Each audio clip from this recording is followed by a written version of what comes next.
Now, have you ever noticed something interesting about some of the world's top performers in any discipline? This is actually something I was speaking to a good friend about. What we were talking about is basically that all the top performers in the world, or most of them, have something really, really interesting that they have in common. And this is across all sports too. So if you think of some classic examples, maybe Roger Federer, Lewis Hamilton, Tiger Woods, Serena Williams, Maria Sharapova. And I know a lot of those were tennis examples, but I like tennis, so that's why I know these examples, but I'm sure there are examples in sports that you watch too. The main thing here is that they have something really common, and I don't know if you can identify what that is already, despite different backgrounds, different coaching styles from their coaches, how they learnt the sport, different techniques.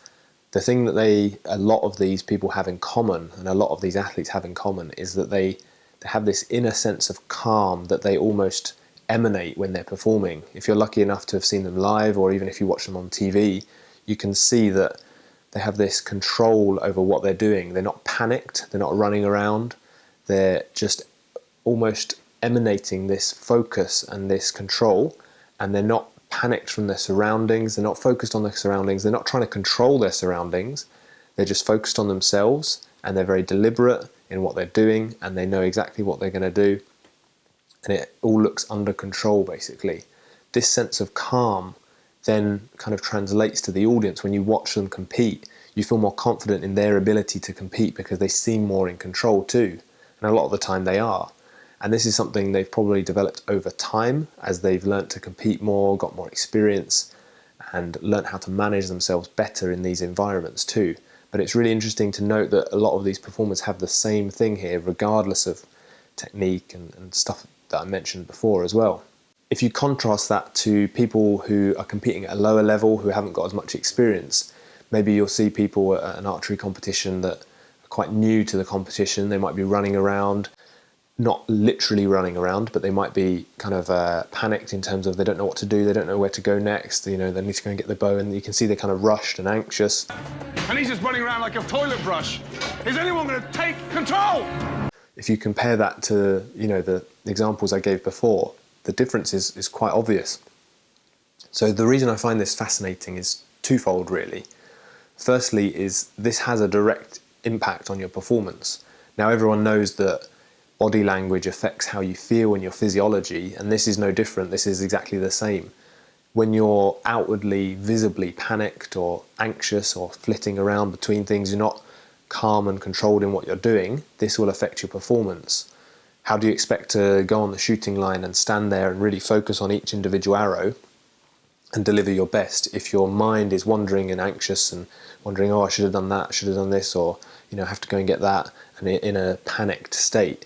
So it does affect your performance. If you don't believe me about that, think to all the times where you've been shooting and you've had your best shooting moments, whether that's in competition or at a club. When have these moments been where you really feel in the zone, in the flow of what you're doing, really focused on your shot, really delivering really nice, crisp shots, shot after shot after shot? Think about the frame of mind you were in at that moment. You weren't in the anxious, distracted, kind of panicked frame of mind I was talking about. Definitely not. You were more in a calm state of mind. You were really focused on the feelings within your body, really controlled and deliberate in a good way. I don't mean deliberate in, oh, what should I do? Deliberating. I mean deliberate in that you're going to do this, follow through, and then do that, and then deliver. So this frame of mind is really useful to identify when you're in that frame of mind and think about how you can influence yourself so that you get into that frame of mind more often, because it does affect your performance. The second reason I find this fascinating is, like most things, you can reverse engineer this frame of mind. So by influencing your body physiology and your body language, you can then influence your frame of mind and improve your shooting through this alone. So just by starting to feel more focused and more in control and learning to develop this in yourself, you can improve how you shoot and how you perform without even changing any of your technique. Obviously, maybe you need to change your technique too, but you can improve it even without that. So I find this really interesting. Now, this is not simply just hiding your emotions and having a blank face, or refusing to show emotions despite feeling super anxious and panicked inside. It's about learning to identify those emotions and observe them and let them pass freely, and basically learning to just be controlled and accept those emotions for what they are, and then move on and carry on focusing on what you want to do. Focus on the inner feelings of what you can control, and this is something I say a lot too, but focus on those inner feelings rather than things you can't control that are making you feel anxious too.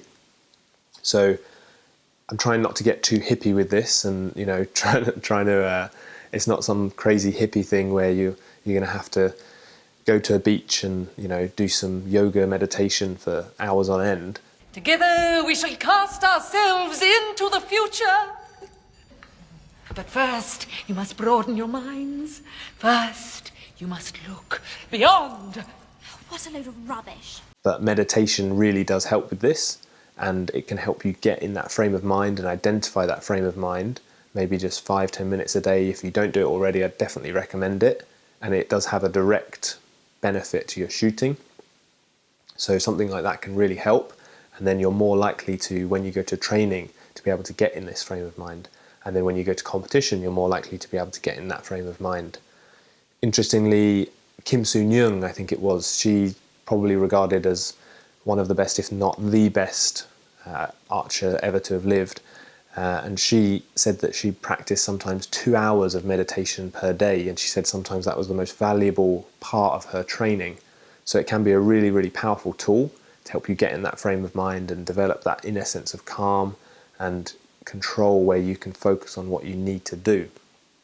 So I think that's something that's really interesting, and you should have a look at in your training, and it will just help your general day-to-day life too anyway. I know it has for me, so it's something that I would encourage you to try. And maybe if you've tried it already, or once you try it, drop a comment down below and let me know how you got on with it. Now, a simple trick for this as well, rather than, obviously the meditation I said before is really useful, but you can have some just really quick cues that you use sometimes to switch yourself into a more controlled frame of mind, to kind of reset yourself. And I try and do this normally between tasks, and it can be really useful. So this is basically just having a tiny cue, a quick cue that you use to tell yourself to refocus to the next task and leave everything behind for other tasks. Because, in a constant world where we've got lots of things going on, different tasks to do, maybe work or school or stuff at home or whatever, when you then go to the archery range, it's important, if you really want to get the most out of your training, to really focus on what you're doing there, rather than being distracted and focusing on things that are going on that you can't control now, maybe at work or what someone said earlier and stuff like that.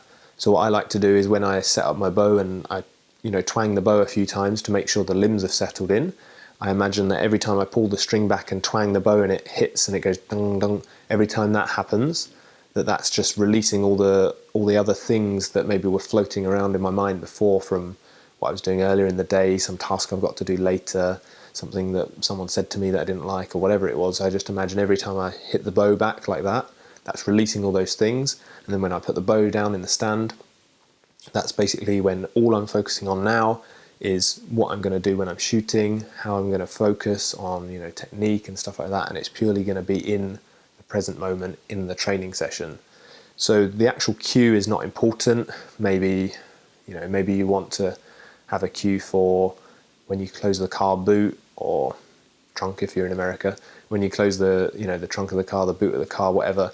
That can be your signal to leave everything behind, leave everything in the car.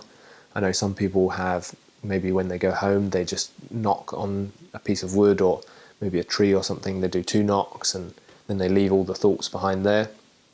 So stuff like this, just a simple cue, can just tell yourself in your mind to reset and really focus on what you're going to do in this session and be present to get the most out of this session. So this can be really, really helpful, and give that a go too, and let me know in the comments below how you found that. So that's been a really quick overview of how you can get yourself to this more calm, controlled, deliberate state of mind and help improve your performance too. I hope you found this useful. I hope it wasn't maybe too far to the kind of hippie side for you, but I think it's something that's really useful. And I know meditation can have some of the, hippie kind of stereotypes to it, that it's just kind of airy-fairy stuff, but it really does help.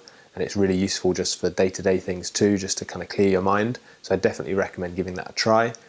As always, be sure to smash that like button and subscribe to the channel if you haven't already. And you can also get involved on social media and on our website, and I'll put the links to those below too. That's it for now for today. Thank you so much for watching again, and I'll see you in the next video.